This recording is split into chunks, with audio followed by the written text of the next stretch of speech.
Here we will write a Python program to create a function that accepts array as a parameter and returns new array that contains odd elements from that array. So in comment line, first we'll write. First we'll import the array. So from array import star. Then we'll define function return odd with array as a parameter. Since we are returning the odd elements through array, we will declare new array. We will declare another array in which we are going to store odd elements. And we will use for loop to check whether element is odd. So for I in array, we will check if I mod 2 not equal to 0. If this condition is true, we will add this element to new array. So new array dot append I.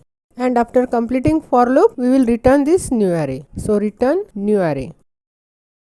Then we will declare array. So array equal to array of type integer and we will assign elements.